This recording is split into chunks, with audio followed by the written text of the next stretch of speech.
Hello golfers, so I'm going to be showing you how sequencing your golf swing properly can get you hitting the ball so much further and so much more consistently as well.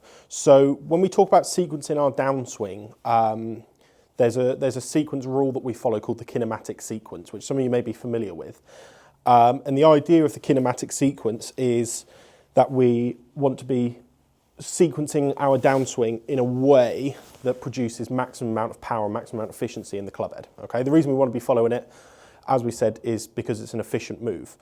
And when we talk about efficiency, to gain efficiency, what we need is we need a storage and we need a build-up of energy, and then we need to release the energy at the right stage to make sure that we're releasing as much energy and as much speed as possible into the golf club and then ultimately into the golf ball as well. And how we move our body and our movement patterns can be really crucial to doing that.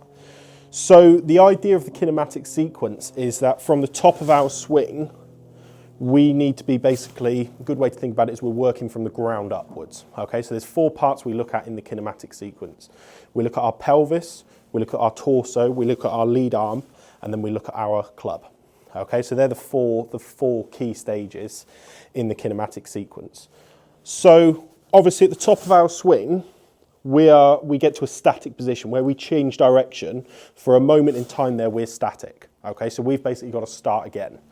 And in order for us to start again and end up at the ball with the maximum amount of speed, we've got to make sure that we're sequencing our movements properly. And that sequence starts with our pelvis. Okay, and we're basically going to put all of our movement patterns, we're going to hit checkpoints throughout our downswing, which is then going to result in maximum amount of speed into the club head.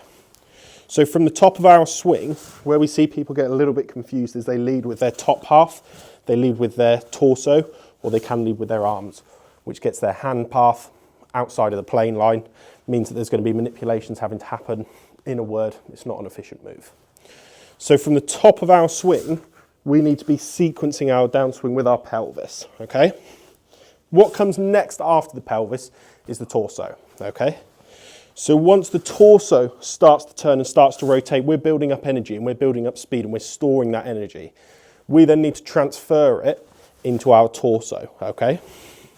So as we start to turn the pelvis, once the pelvis has started to move, the torso then starts to move. And we sort of see our chest pin and turn into our lead arm, okay?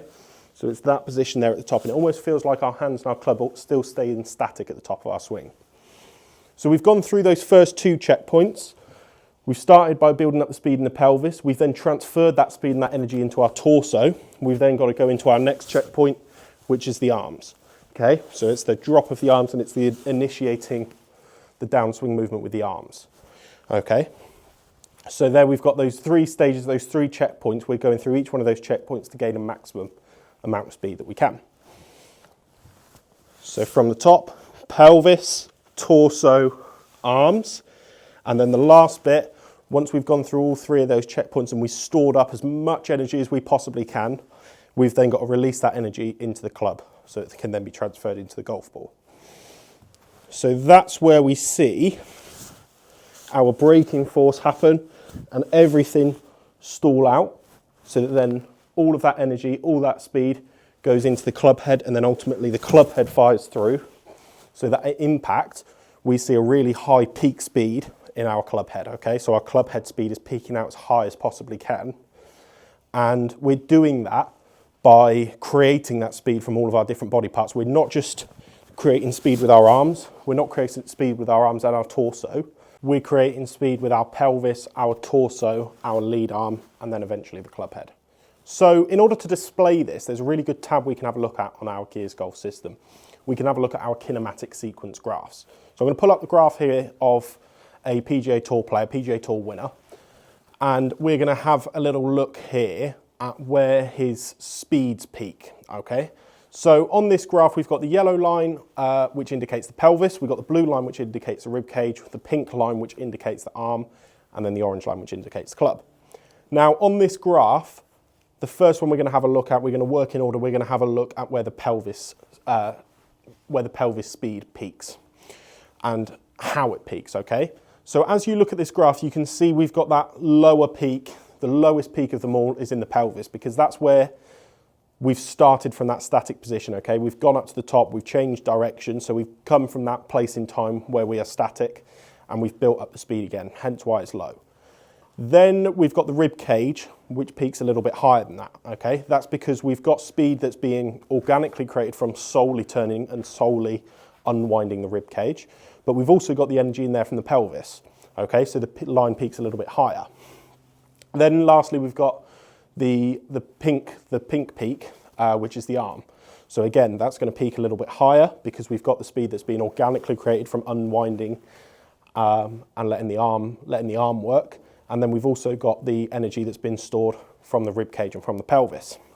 Now, once we've got all of those three energy storage points, for want of better words, once those three have worked and once we've got as much energy as possible, as we've said, we want to be able to transfer that speed into the club, which is then when we see the massive peak with the orange line, the club head speed line. Okay, so having that amount of speed in the club head and having that big peak there only happens when we have a real efficient storage and build up of energy, okay?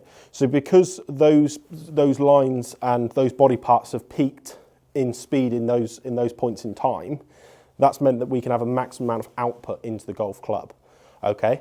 What we see with inefficient swings is we might see that those lines and the peaks get a little bit jumbled up. So the torso might peak in speed before the pelvis does. Sometimes I even see people whose pelvis doesn't really peak at all because they're so sort of upper body dominant.